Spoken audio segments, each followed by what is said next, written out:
existence of God that I would repose, in which I would repose great trust. I'm not trying to persuade anyone by this. I'm just telling what my experience was at this point. I later found what I think are very, very persuasive arguments, both philosophically and scientifically.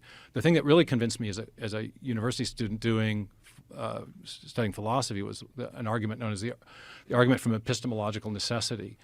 The fundamental question in modern philosophy that has really just been a stumper and has led to this whole postmodern turn where people don't think there's no objective basis for any reality is the question of the reliability of the human mind.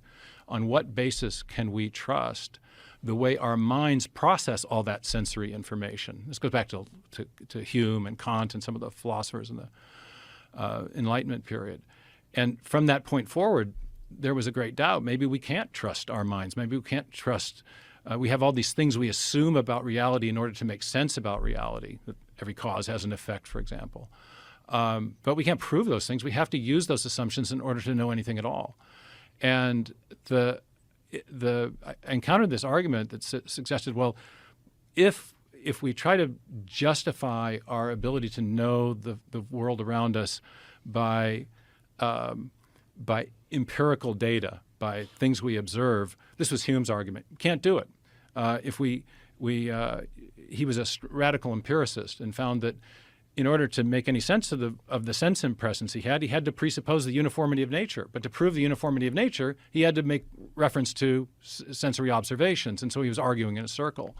And so it came down, you couldn't justify the reliability of assumptions we make in our minds by observing the world. You had to use those assumptions to make sense of the observations.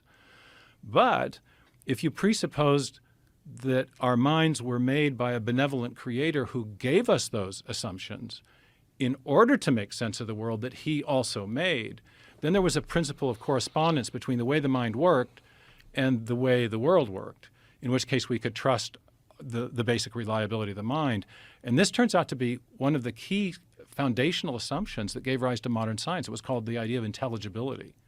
Newton, Boyle, Kepler, the great founders of modern science, thought that nature had secrets to reveal. There were patterns there to be revealed that we could understand because our minds had been made in the image of the same rational creator who had built rationality and design and pattern and lawful order into the world.